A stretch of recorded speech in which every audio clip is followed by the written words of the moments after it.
In her house outside the town, Mrs. Kennedy writes her diary, paints the views from her windows, and finds no comfort in the world. Every week, Charlie Blue delivers a box of groceries to her door, but she never appears. It is now 1 year since the accident.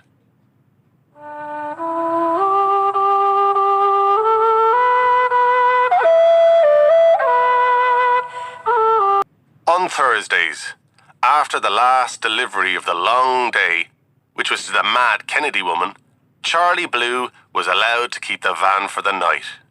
He could drive home to his mother, proud behind the wheel of the yellow van, waving to any of the boys from his school days he might happen to see in their long gardens, playing with their children or cutting their midsummer grass. The arrangement suited his mother. She would have the dinner ready for him, and then, after watching their favourite TV programme, Coronation Street, together, he would drive her into town to Horan's Hotel for her weekly game of cards. Tommy Horan also owned the grocery store, and she thought he was a great man, a generous man, to let her son have the van so that she could get to her game of cards. Charlie said nothing, but knew Tommy Horan to be a bit of a bollocks, selling his tired vegetables and soft tomatoes and eggs that were no longer fresh. He said nothing because his mother could become as nasty as her 12-year-old dog, which she allowed to sit on her knees while she fed it with the better bits of meat from her dinner plate.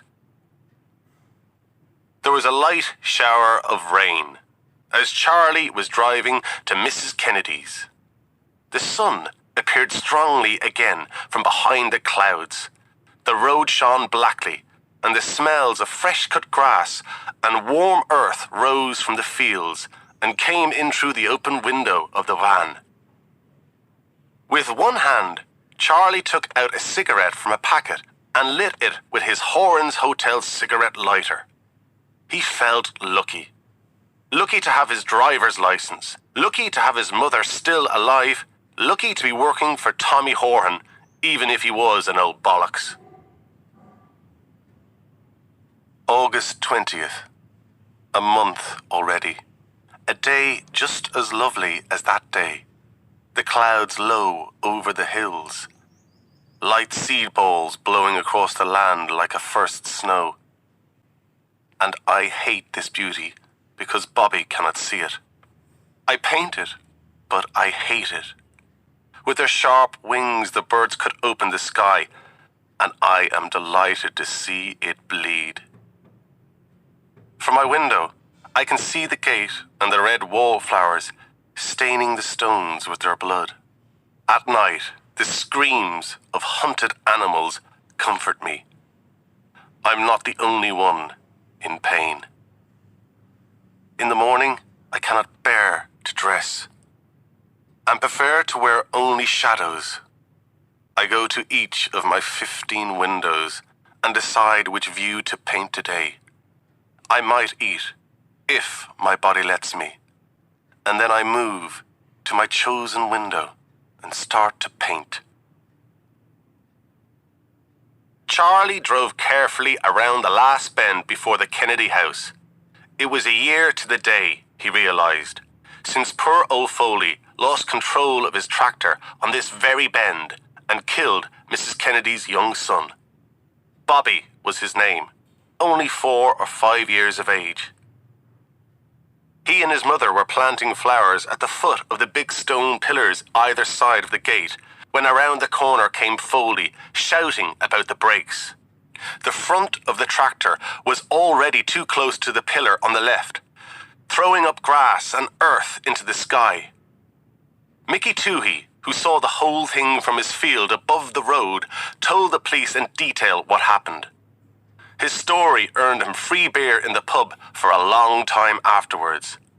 He said the screams of the mother nearly stopped his heart. She picked up the boy's body before Toohey could get there, and she ran all the way up the long driveway to the big house, screaming the whole time as the boy's head dropped lifelessly against her arm and shoulder. Poor old Foley sat on the grass and put his head in his hands and didn't even recognize Toohey when he reached him. Toohey said Foley shouldn't have been allowed on the road, not even on a bike, because the old boy was half blind. September 3rd. Horan's got somebody new to deliver the groceries. I recognized him, Charles Cullen. He knocked and stood at the door and stared out for a long time. Out beyond the fields. At what? I don't know. He stretched his arms out wide like Christ on the cross, to take the whole world to his heart, perhaps. Then he yawned and knocked again. He lifted his t-shirt and scratched his stomach. With his toe, he pushed the box nearer the wall and left slowly, looking back occasionally at the door. While I was emptying the box afterwards, I discovered a box of chocolates I hadn't asked for. I must remember not to pay for that. Now, at the end of summer, the land is bled dry and colours are slowly returning to brown. The cooler air moves against my skin like long grass. When the night enters the house, I look for Bobby. I want to run a bath and pour warm water over his small, smooth back. I want to turn back his soft sheet and lift him into bed and bring the edge of the sheet to his chin. I want to kiss his eyelids as he sleeps. Instead, the darkness tears at my own. Once, last autumn, as darkness was falling, Charlie saw an owl standing on the right pillar of Mrs. Kennedy's gate. It didn't move as Charlie edged the van past the ruined left pillar and wall, and then past the gate still on its side since the accident. At first, he thought it was a shadow. He had stopped by the pillar and quietly rolled down the window when the top of the fat, dark shape turned towards him. From the centre of two white circles, two eyes stared evenly at him, daring him to move. And then, with 2 or 3 movements of its surprisingly wide wings, it slowly, coldly flew off low over the field towards the trees. Charlie remembered feeling uncomfortable, judged in some way.